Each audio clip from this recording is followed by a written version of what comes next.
أعوذ بالله من الشيطان الرجيم. بسم الله الرحمن الرحيم. الحمد لله رب العالمين والعاقبة للمتقين ولا عدوان إلا على الظالمين ونشهد أن لا إله إلا الله ونشهد أن محمدا عبده ورسوله. اللهم صل وسلم على سيدنا محمد وعلى آله وأصحابه ومن سار على نهجه وتمسك بسنته إلى يوم الدين. ربنا افتح بيننا وبين قومنا بالحق وأنت خير الفاتحين. اللهم لك الحمد كما ينبغي لجلال وجهك وعظيم سلطانك. رضينا بالله ربا وبالإسلام دينا وبمحمد صلى الله عليه وسلم نبيا ورسولا. سبحانك لا علم لنا إلا ما علمتنا إنك أنت العليم الحكيم ولا حول ولا قوة إلا بالله العلي العظيم. Maha suci Tuhan yang tidak ada ilmu pada kita melainkan apa yang Dia telah ajari kita. Sesungguhnya Dia Tuhan Maha mengetahui lagi Maha bijaksana. Segala puji bagi Allah Subhanahu Wa Taala, Tuhan sekalian alam. Selawat dan salam ke atas junjungan besar Nabi Muhammad sallallahu alaihi wasallam. Kita pada bulan ini baru menyambut peristiwa hijrah. Maka kita pada kuliah pada kali ini kita kembali menyorot dan mengambil pengajaran daripada peristiwa hijrah yang sangat bermakna pada umat Islam. Dan ianya sangat bermakna pada umat Islam sehinggakan apabila Sayyidina Umar Al-Khattab sebagai khalifah yang kedua, apabila ingin meletakkan tarikh dalam fail sistem-sistem fail dalam negara Islam ketika itu, yang sebelum ini tidak ada tahun, cuma ada hari bulan dengan hari dan bulan sahaja. Kalau Nabi SAW lahir, bila Nabi kita lahir 12 Rabiul Awal, itu sahaja. Mana ada tahun? Tak ada bilangan tahun. Jadi bila tanya tahun bila Nabi kita lahir, adalah masa itu gajah menyerang Kaabah. Jadi tahun tu tahun gajah. Tapi berapa bilangan tahun tidak ada. Sebab itu kita daripada kecil sampailah sekarang ini, apabila kita mengenang kelahiran Nabi SAW, kita akan mengatakan Nabi kita lahir pada 12 Rabiul Awal tahun gajah. Kerana orang Arab ketika itu tidak mementingkan tahun. Dan ini menunjukkan macam mana mereka ini ketinggalan berbanding dengan Rom, berbanding dengan Parsi yang rata-rata fail-fail mereka itu siap dengan tahun-tahun sekali. Bukan sahaja tahun selepas Masihi, tahun BC, before century. Before century pun mereka dah ada tahun. Kalau tengok sejarah Socrates, Plato, apa semua, bilakah mereka ni dilahirkan? Mereka dilahirkan pada BC, sebelum century lagi, before century, sampai begitu. Dalam keadaan dunia yang dah canggih masa itu, masih ada umat yang tak kisah tahun. Tetapi apabila Allah Subhanahu Wa Taala memuliakan satu kaum, iaitu kaum Arab, dengan datangnya Islam, dengan datangnya Al-Quran, diturunkan Al-Quran dan diutuskan Nabi, maka kita lihat umat ini hidup setelah mana ianya mati.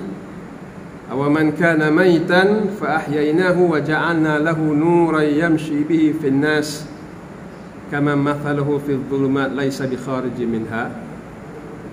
Adakah kamu melihat satu umat yang mati ataupun orang yang mati, lalu kami hidupkan umat itu, dan umat itu mampu berjalan di tengah-tengah manusia, dengan makna umat itu dapat memberikan hidayah, bimbingan kepada umat yang lain. Adakah sama dengan umat yang hidup dalam kegelapan, yang tidak boleh keluar daripada kegelapan? Jadi Islam menghidupkan umat Arab, Islam menghidupkan apa sahaja umat, termasuklah umat Melayu. Kita tidak ada sejarah sebelum Kesultanan Melaka dulu. Adalah sejarah-sejarah khurafat bid'ah zaman-zaman Hindu purba dulu. Tetapi sejarah perdagangan antara bangsa, sejarah kekuatan ketenteraan, sejarah empire. Ini semua sejarah datang setelah datang Islam. Sejarah ini tertulis, sejarah ini gemilang selepas datangnya Islam. Itu kita harus sedar benda tu. Apakah yang mengagungkan kita? Apakah yang mengangkat kita? Yang mengangkat kita adalah Islam. Apakah yang mengangkat umat Arab selepas mereka ni tahun pun tak ada? Yang mengangkat mereka juga adalah Islam. Jadi di zaman Sayyidina Umar Al-Khattab, apabila sistem fail dah semakin lama semakin rumit, perlu kepada tahun, tentera-tentera yang dihantar ada yang berjuang sampai berbulan-bulan, ada yang dah berubah tahun. Jadi tidak cukup fail-fail ini. Kita pun tahu tuan-tuan dan puan-puan, kita pun dalam ada urusan dengan pejabat, kita bekerja di jabatan kerajaan dan sebagainya, mustahil kita punya surat-surat tak ada tahun, mesti ada tahun. Lalu Sayyidina Umar mengatakan kita mesti tulis tahun, tidak berpada dengan hari dan bulan sahaja. Mari kita kena tulis tahun. Lalu tahun apakah yang kita nak letak sekarang? Tahun bila? Ya, kita baru nak mula ni. Sedangkan Rom dan Parsi dah lama mula. Jadi kita nak mulakan dengan apa? Kalaulah Sayyidina Umar mikirkan diri dia, tahun saya lah memerintah ni, kita letak tahun 1. Jadi sampai hari kiamat orang akan kenang tahun kita hari ni adalah tahun sekian ribu, tahun bermulanya pemerintahan Sayyidina Umar. Itu kalau Sayyidina Umar fikir diri dia. Kalaulah Sayyidina Umar mikirkan mengenangkan Nabi SAW, marilah letak tahun dia lahir, tahun Nabi kita lahir sebagai tahun 1. Jadi kita akan catat dalam kalender kita, di samping tahun Masihi, tahun kelahiran Nabi kita. Seperti mana Nabi Isa. Nabi Isa tu tahun 2021, itu diambil tahun 1-nya tahun Nabi Isa lahir. Jadi adakah nak diambil tahun Nabi kita lahir? Ada peristiwa yang lebih besar daripada itu. Adakah tahun di mana Nabi kita wafat? Nabi yang dikasihi oleh sahabat-sahabat, yang apabila wafat kira gelaplah Madinah. Kata sahabat, tidak ada hari yang Madinah ini bersinar-sinar gembira melainkan hari tibanya Nabi hijrah daripada Mekah. Dan tidak ada hari yang paling gelap, yang paling sedih melainkan hari di mana Nabi wafat. Adakah Nabi tahun tu? Ada peristiwa lebih besar daripada itu. Nabi datang dan Nabi pergi. Begitu jugalah hal keadaan Nabi-Nabi dan Rasul-Rasul yang terdahulu. Muhammadur Rasulullah, Muhammad adalah Rasulullah. Dalam ayat yang lain, afa imma ta'au qutilan qalabtum ala aqabikum. Adakah sekiranya Nabi Muhammad itu mati ataupun dibunuh, kamu akan gustan balik ke belakang menjadi kafir? Jadi Rasulullah akan pergi. Yang kekal apa? Yang kekal Allah Subhanahu wa taala. Yang berurusan apa? Yang berurusan adalah Islam.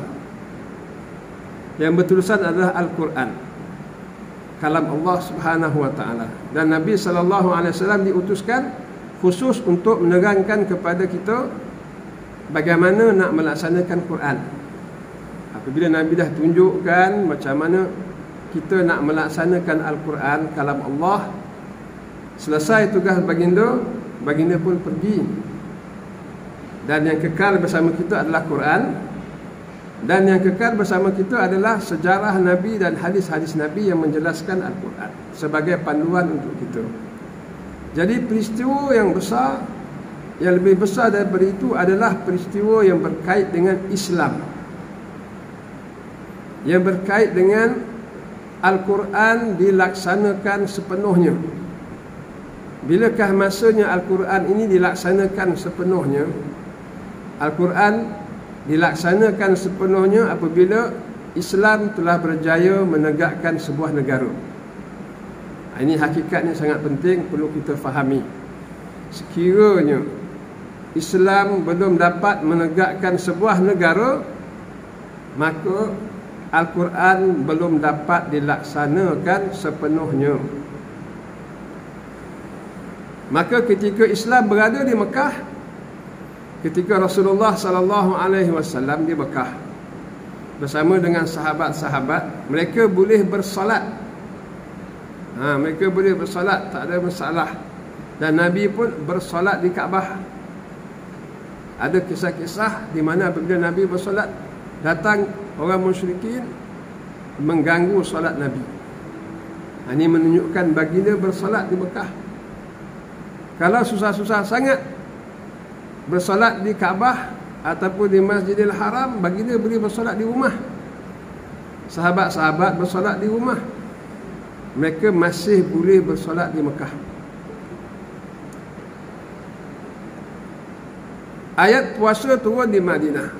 Sekiranya kalaulah ayat turun di Mekah dan mereka boleh berpuasa di Mekah, tidak ada masalah. Tidak ada orang nak mengganggu orang berpuasa. Sekiranya turun ayat zakat, mereka boleh membayar zakat sesama mereka. Pergi ke rumah sahabat yang miskin, bagi duit. Abu Jahal tak tahu, Abu Sufyan tak tahu. Boleh. Sekiranya mereka nak mengerjakan haji, Mekah lah tempat haji. Tak payah mereka berhijrah ke Madinah. Maka kenapakah berlakunya peristiwa hijrah? Ini persoalan yang kita mesti tanya. Sebab kita mesti faham benar-benar kenapa berlakunya peristiwa hijrah ini. Mereka berhijrah ke Madinah kerana ada perkara-perkara yang mereka tidak boleh lakukan di Mekah, iaitu yang berkait dengan peraturan di dalam masyarakat. Mereka boleh bersolat di dalam rumah, boleh berpuasa, boleh membayar zakat, boleh mengerjakan haji, tetapi apa yang berlaku di luar rumah mereka, pelacuran berleluasa. Seperti mana hadis yang diriwayatkan oleh Aisyah radhiyallahu anha, ada 4 jenis pelacuran di Mekah. Lebih teruk daripada apa yang berlaku di zaman kita ni. Tapi zaman kita pun teruk, ya. Bukan dalam masyarakat kita, tapi dalam masyarakat di barat. Di antaranya pelacuran yang macam biasa, seseorang mendatangi seseorang di tempat-tempat tertentu. Pelacuran di negara kita ni ataupun di mana-mana belum sampai ke tahap ada iklan. Tetapi di zaman Nabi, iklan diiklankan di mana-mana, iaitu berbentuk bendera putih. Mana ada bendera putih, maknanya itu rumah pelacur. Ada jenis pelacuran yang ramai lelaki mendatangi seorang wanita, dan apabila wanita tersebut melahirkan anak, dia akan panggil semua lelaki tu, 15 orang ke 20 orang ke, dia akan panggil, dan dia akan tengok siapa abah dia. Perempuan tu yang menentukan siapa abah budak. Maka dia akan kata, kau lah abah budak ni, nak ambil. Dan lelaki tu mesti ambil.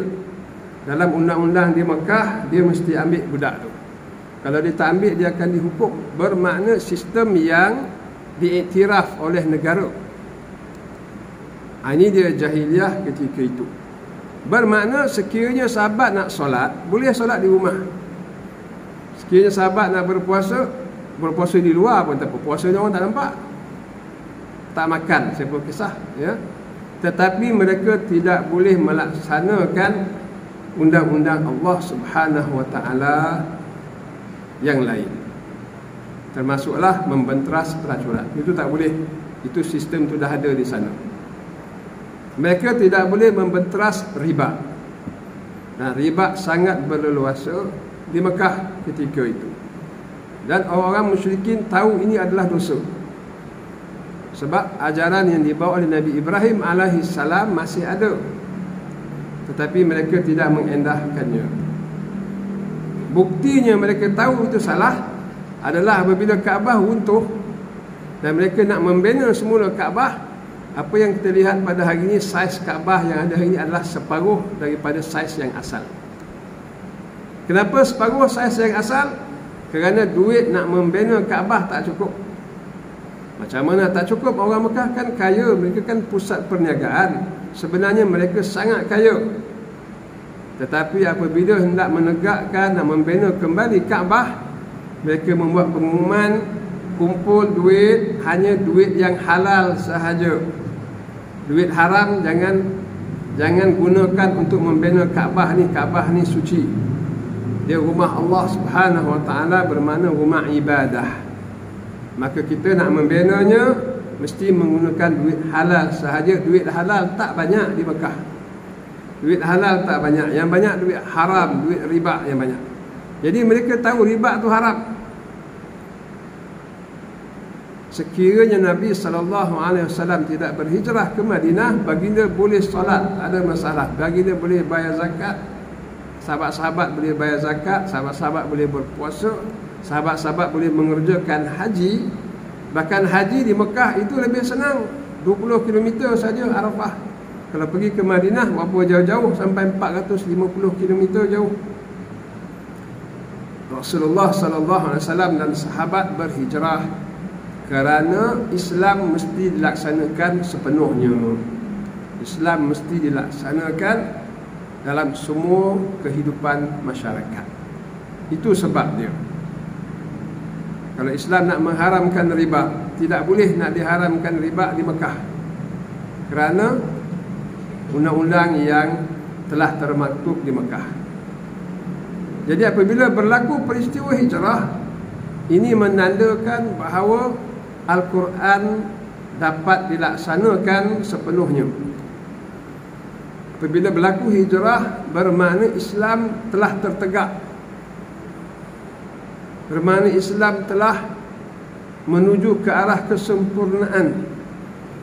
Dan ini terbukti apabila di tahun 9 Hijrah ataupun di tahun 10 Hijrah, apabila Rasulullah SAW hampir kepada kewafatannya, turunlah ayat Al-Quran, Al-yawma akmaltu lakum dinakum wa atmamtu alaikum ni'mati wa raditu lakumul Islam madina.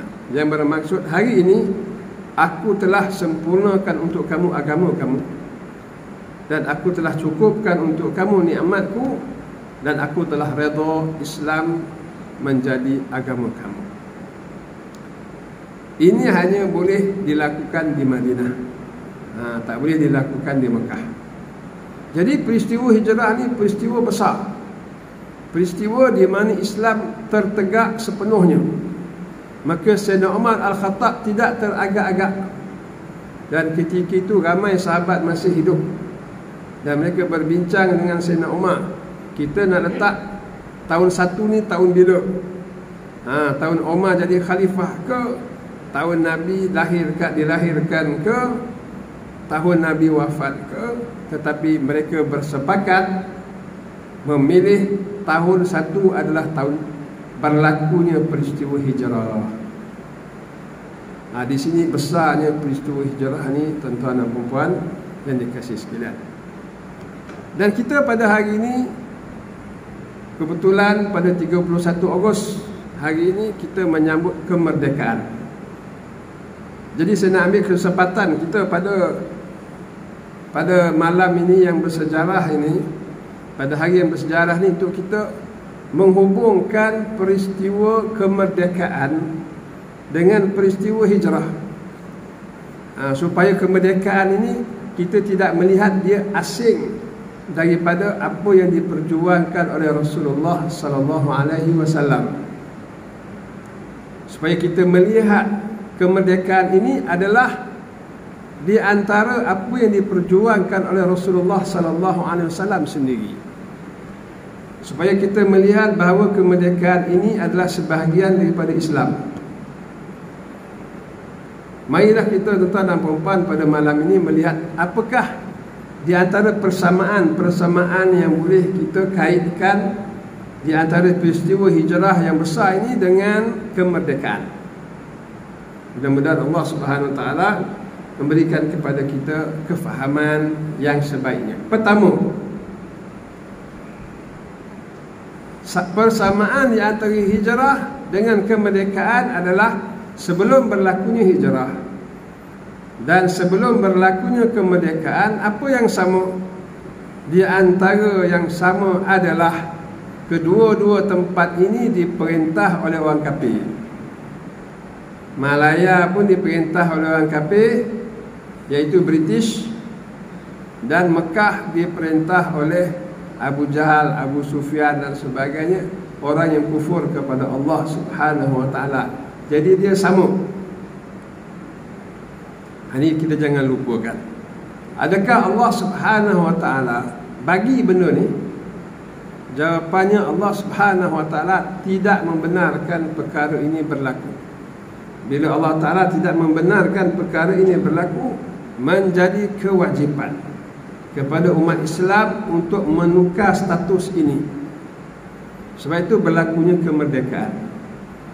Sebab itu berlakunya hijrah. Allah Subhanahu wa taala berfirman di dalam Al-Quran, "Walai yaj'alallahu lil kafirin 'alal mu'minina sabila." Yang bermaksud, dan Allah taala sekali-kali tidak akan menjadikan orang-orang kafir itu di atas orang yang beriman. Walai yaj'alallah, la yaj'alallah ni Allah taala sekali-kali tidak akan. Dalam bahasa Arab, nafi lil mustaqbal, menafikan bukan sekarang sahaja, sampai hari kiamat. Wala yaj'alallah lil kafirin 'alal mu'minina sabila. Allah taala tidak akan memberi jalan orang-orang kafir itu berada di atas orang Islam. Bermakna umat Islam mesti diperintah oleh orang Islam sahaja. Ini sangat penting. Sekiranya berlaku umat Islam diperintah oleh orang yang bukan Islam, ini dipanggil khilaful as.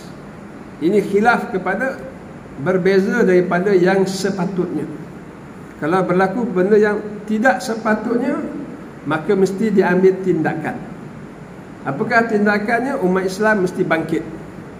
Mesti bangkit dengan darah mereka, dengan peluh mereka, dengan nyawa mereka, untuk mengubah status tersebut supaya menjadi status yang diredai oleh Allah Subhanahu wa taala, iaitu umat Islam mesti diperintah oleh orang-orang Islam sahaja. Kemudian status ini bukan sahaja status sebuah negara yang begini penting, bahkan status dalam rumah tangga. Apabila Allah Subhanahu wa taala membenarkan wanita ahlul kitab dikahwini oleh orang lelaki Islam. Al-yawma uhilla lakum at-tayyibat wa ta'amul ladina utul kitaba halal lakum wa ta'amukum halal lahum. Hari ini aku menghalalkan apa-apa yang baik untuk kamu, iaitu makanan ahlul kitab, orang Kristian dan orang Yahudi, yang disembelih dengan cara agama mereka yang sebetul-betulnya halal untuk kamu, dan makanan kamu halal untuk mereka. Wal muhsanatu minal mu'minat wal muhsanatu minal ladina utul kitaba min qablikum, dan wanita-wanita yang baik dari kalangan wanita yang beriman, dan wanita-wanita yang baik dari kalangan ahlul kitab, halal untuk kamu, untuk orang yang beriman. Mana orang Islam boleh mengahwini wanita ahlul kitab. Idza ataitumuhunna ujurahunna muhsinat ghaira musafihat wala muttakhidal akhdan, dengan tujuan yang baik mengahwini mereka. Ada di kalangan orang Islam di Amerika, di Eropah, yang mengahwini wanita-wanita ahlul kitab ini dengan syarat mereka ini baik dan bukan wanita-wanita yang cabul, dan bukan wanita ataupun bukan bertujuan jahat nak mempergunakan wanita-wanita tersebut.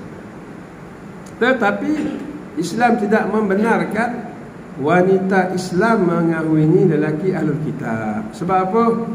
Sebab lelaki ini pemimpin dalam rumah tangga. Ar-rijal qawwamuna 'alan nisa. Lelaki adalah pemimpin bagi kaum wanita. Bima faddalallah ba'dahum 'ala ba'd, kerana Allah Ta'ala melebihkan sebahagian mereka di atas sebahagian yang lain. Allah melebihkan lelaki dari segi kepimpinan. Allah melebihkan lelaki dari segi kekuatan. Dia boleh menguatkuasakan apa yang dia nak.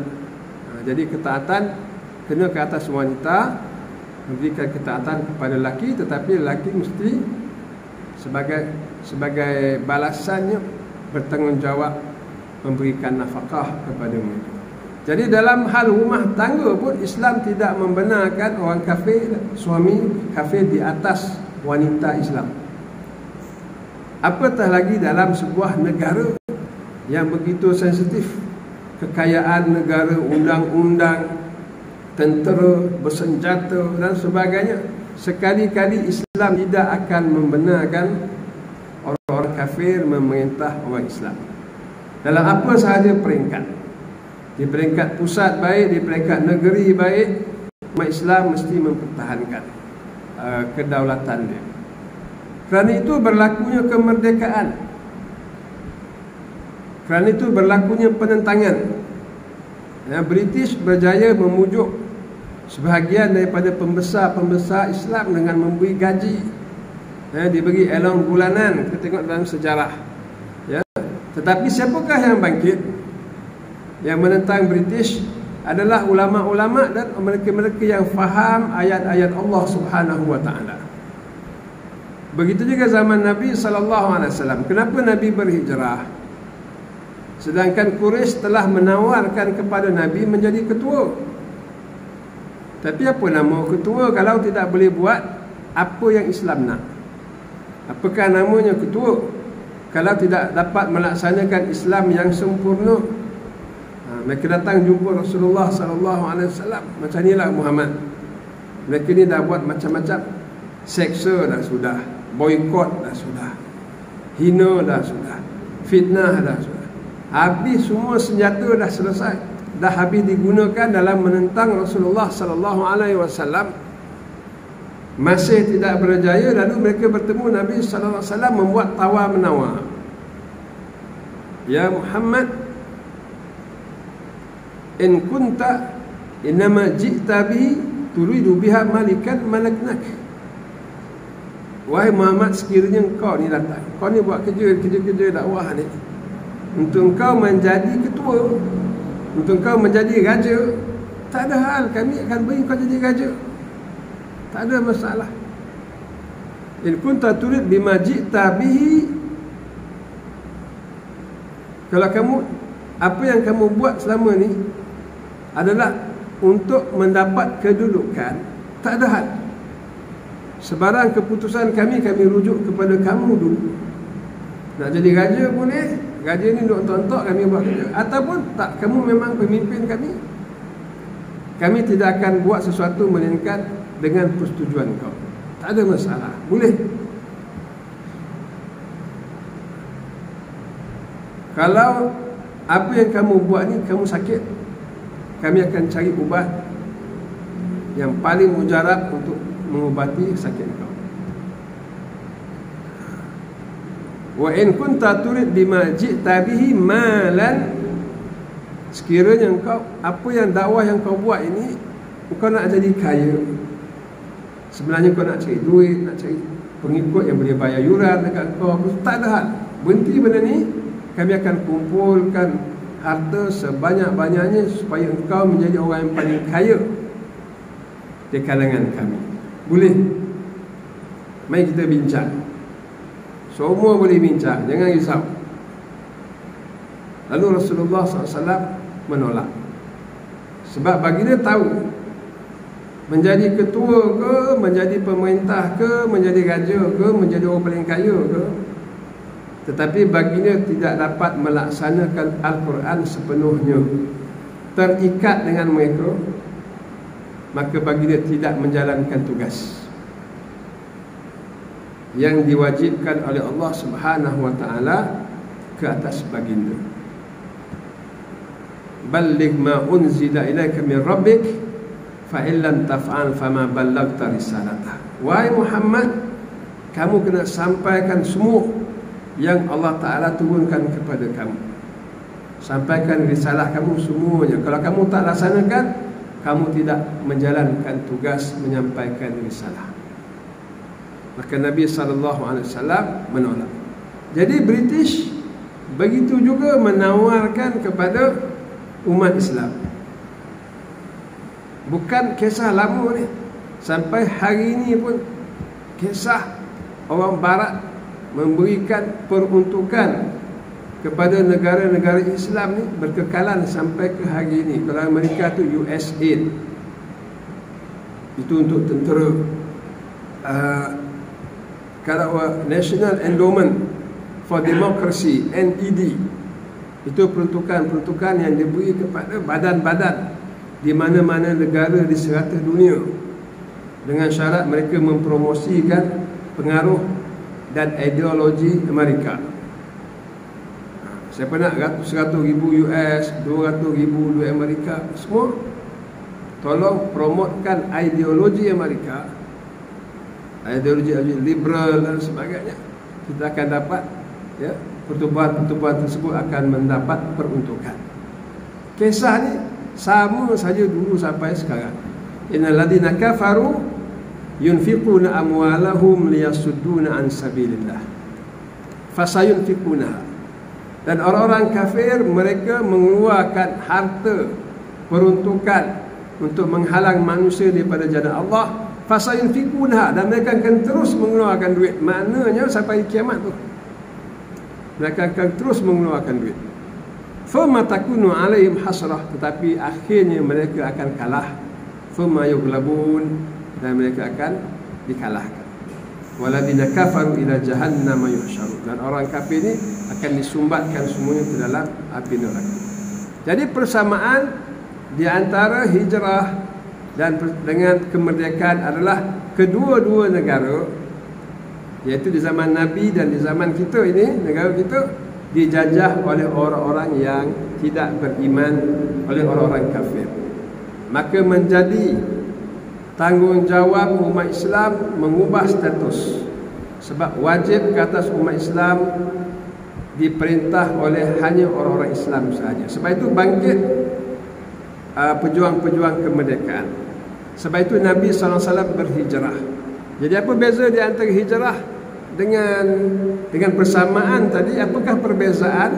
Perbezaannya adalah Nabi meninggalkan Mekah supaya baginda dapat memerintah dengan Islam di Madinah. Baginda berpisah daripada pemimpin-pemimpin Mekah. Apakah beza dengan kita di sini? Kita nak hijrah, sepatutnya kita berhijrah. Sebab apa? Bumi ini diperintah oleh orang yang bukan Islam, British. Tapi kita nak berhijrah, nak pergi mana? Maka kita hijrahkan mereka dulu. Itu yang dilakukan oleh pejuang-pejuang kemerdekaan. Berjuang dengan jihad sehingga menghijrahkan British balik ke negara mereka balik. Jadi mereka tidak menerima sekali-kali penjajah berada di bumi Islam. Dan akhirnya berjaya, ya? Akhirnya berjaya menghijrahkan British itu balik ke negara mereka. Jadi Nabi SAW merdeka, tapi di bumi baru, di Madinah, manakala umat Islam di Malaysia merdeka di bumi mereka sendiri. Walhasil, hasilnya sama, iaitu sebuah negara yang bebas, yang berdaulat, diperintah oleh Islam, diperintah oleh umat Islam.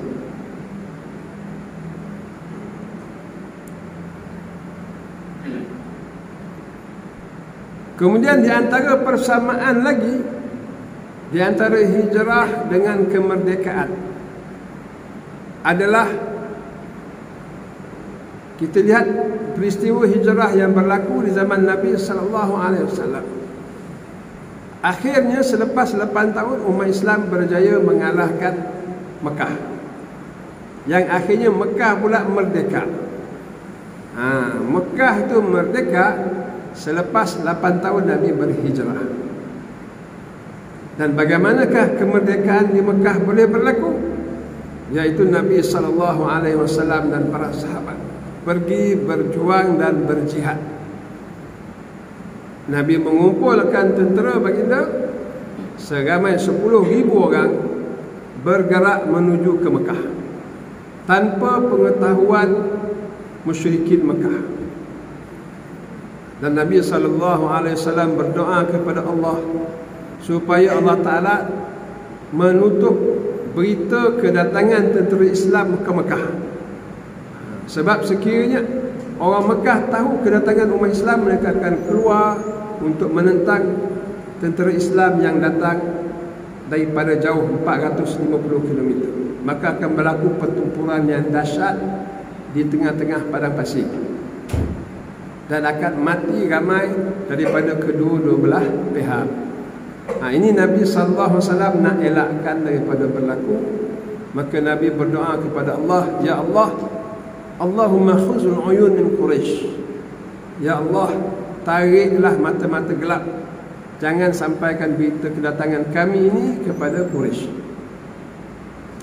Lalu tentera Islam bergerak sampailah ke Mekah dan mengepung Mekah. Baru orang Mekah nampak siapa yang mengepung ni, rupanya tentera Islam. Lalu mereka terpaksa surrender, sebab mereka tidak membuat apa-apa persiapan. Maka berlakulah kemerdekaan Mekah. Apakah persamaan dengan kemerdekaan di tanah air kita? Iaitu musuh tidak memahami kecuali bahasa jihad. Ini hakikat yang sangat penting. Musuh mereka tidak akan memahami bahasa, melainkan bahasa jihad di jalan Allah Subhanahu wa taala. Sebab itu Allah Subhanahu wa taala dengan jelas dalam Al-Quran mewajibkan jihad dan mewajibkan perang. Di antaranya firman Allah Subhanahu wa taala, a'udzubillahi minasyaitonir rajim, ya ayyuhalladzina amanu kutiba alaikumul qital wa huwa kurhul lakum. Yang bermaksud, wahai orang-orang yang beriman, diwajibkan ke atas kamu berperang, sedangkan kamu tak suka perang ni. Asa an takrahu syai'an wa huwa khairul lakum, wa asa an tuhibbu syai'an wa huwa syarrul lakum, wallahu ya'lamu wa antum la ta'lamun. Yang bermaksud, wahai orang-orang yang beriman, diwajibkan ke atas kamu berperang, sedangkan kamu tak suka pergi perang. Dan mungkin benda yang kamu tak suka, tetapi ia baik untuk kamu. Dan mungkin ada benda yang kamu suka, tetapi ia tidak baik untuk kamu. Dan Allah mengetahui kamu yang tidak tahu.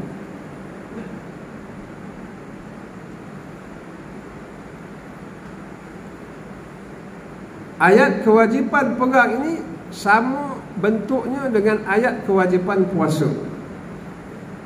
Kalau umat Islam berpuasa, kenapa kita berpuasa? Kita berpuasa kerana Allah Ta'ala sebut di dalam Al-Quran, ya ayyuhalladzina amanu kutiba alaikumusiyam kama kutiba alal ladzina min qablikum la'allakum tattaqun. Wahai orang-orang yang beriman, diwajibkan ke atas kamu berpuasa seperti mana diwajibkan ke atas orang-orang sebelum kamu, supaya kamu bertakwa. Baik, ayat berkenaan dengan perang sama bentuk dia. Ya ayyuhalladzina amanu kutiba alaikumul qital. Wahai orang-orang yang beriman, diwajibkan ke atas kamu berperang. Tapi kenapa di akhir zaman ini ramai umat Islam mengambil berat tentang puasa, tetapi tidak mengambil berat tentang jihad? Sedangkan arahan Allah Subhanahu wa taala kedua-duanya sama. Sama bentuknya. Ya, berjihad di jalan Allah dan berpuasa. Dari segi ayat Al-Quran, kalau kita lihat berbanding jihad dengan puasa, ayat-ayat berkenaan dengan jihad ini jauh lebih banyak daripada ayat-ayat berkenaan dengan puasa. Ayat-ayat berkenaan dengan puasa ni mungkin sekitar 3 ayat ataupun 4 ayat ataupun lebih. Tetapi ayat berkenaan dengan jihad berbelas-belas berkenaan dengan jihad. Jadi persamaan di antara peristiwa hijrah dengan kemerdekaan adalah penjajah akhirnya berjaya dikalahkan dan bumi akhirnya berjaya dibebaskan adalah dengan jihad. Ini dia. Ini kepentingan ibadah jihad yang disebut oleh Allah Ta'ala di dalam Al-Quran. Tuan-tuan dan puan-puan dikasihi sekalian, adakah kita orang yang beriman? Jawapannya kita adalah orang yang beriman. Baik, orang-orang yang beriman Sebenarnya siapa orang-orang yang beriman, Allah Ta'ala dah beli daripada dia.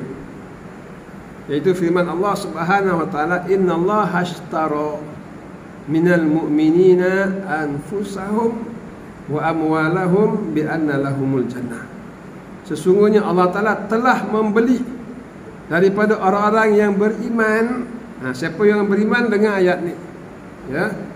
Jawapannya kita semua beriman, insya-Allah. Kita sama-sama dengar ayat. Allah dah beli. Innallaha ashtara. Itu past tense. Fi'il madhi. Dah buat. Allah telah membeli daripada orang-orang yang beriman ini amwalahum wa anfusahum. Harta-harta mereka dan nyawa mereka, diri mereka Allah dah beli. Bi anna lahumul jannah, dengan bayaran syurga.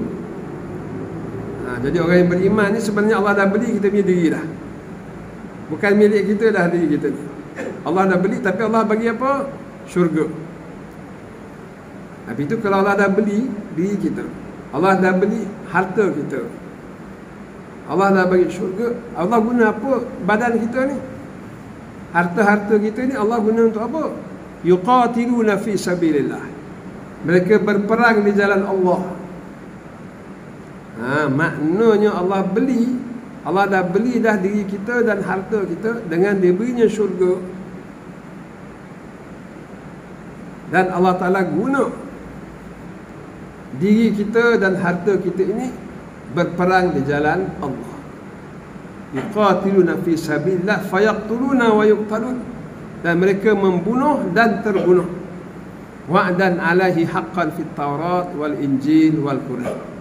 Dan ini janji Allah Ta'ala. Di dalam Taurat ada, dalam Injil ada, dalam Al-Quran pun ada. Wa man awfa bi ahdihi minallah.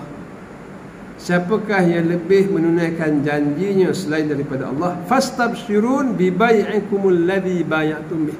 Maka gembiralah kamu dengan jual beli yang telah kamu lakukan. Kamu lakukan. Tadi Allah dah beli, setelah Allah punya jual beli. Allah bagi kita syurga, dia ambil kita punya badan dan harta, disuruhnya kita berjuang di jalan Allah. Siapa yang berjuang di jalan Allah, yang berperang di jalan Allah, membunuh dan terbunuh, Allah Ta'ala kata apa? Bergembiralah dengan jual beli yang telah kamu lakukan dengan Allah Ta'ala. Wa dzalika huwal fawzul azim. Yang demikian adalah kemenangan yang besar. Jadi mudah-mudahan dengan sedikit perbandingan ini kita dapat menghubungkan pada hari kemerdekaan kita pada hari ini 31 bulan Ogos, persamaan di antara peristiwa hijrah yang juga kita sambut dalam bulan ini, dalam bulan Ogos juga, dengan hari kemerdekaan dalam bulan Ogos juga, supaya kita sama-sama menginsafi dan memahami bahawa semangat kemerdekaan tanah air kita sebenarnya dimulakan oleh umat Islam yang terdahulu. Semuanya berasaskan Al-Quran, semuanya berasaskan hadis, semua berasaskan sirah Rasulullah sallallahu alaihi wasallam. Kalau nak mikirkan, mereka nak fikir solat, mereka dah boleh solat dah. Orang British tak ada masalah nak solat ni. Kalau mereka nak puasa, mereka boleh puasa. British boleh jajah lagi 100 tahun lagi, 200 tahun lagi. Sebab British tak kacau mereka nak solat. British tak kacau mereka nak berpuasa. Nak pergi haji, tak ada hal. Pergilah haji. Orang dekat Palestin tu dijajah oleh Israel, mereka boleh pergi haji, tak ada masalah. Nak solat, mereka boleh solat. Kita tengok dalam gambar kan, mereka solat. Tapi sebab apa mereka masih berjuang? Nak puasa di Masjid Aqsa tu, waktu berbuka puasa, beribu orang buka puasa, macam dekat Masjid Nabi juga. Habis kalau dah boleh puasa, dah boleh solat, kenapa sampai berjuang, sampai anak kena mati, isteri kena syahid sana, syahid sini, tak berhenti-henti? Jawapannya adalah Islam ni bukan solat, puasa, zakat sahaja. Banyak lagi dalam Al-Quran itu arahan Allah Subhanahu Wa Taala kepada umat Islam. Di antaranya tidak boleh orang kafir memerintah orang Islam. Di antaranya Islam mesti dilaksanakan keseluruhannya, bukan sekadar puasa, zakat, haji sahaja. Jadi di atas semangat ini, di atas semangat untuk melaksanakan Al-Quran secara menyeluruh, maka bangkitlah pejuang-pejuang kemerdekaan menghalau British keluar. Dan akhirnya British keluar. Sebab itu jugalah berlakunya peristiwa hijrah Rasulullah sallallahu alaihi wasallam. Mudah-mudahan Allah Subhanahu wa taala memahamkan kepada kita sirah Nabi dan memahamkan kepada kita risalah Islam yang sebenar melalui peristiwa hijrah yang besar ini. Aku qauli hadza wa astaghfirullahal azim. Wassalamualaikum warahmatullahi wabarakatuh.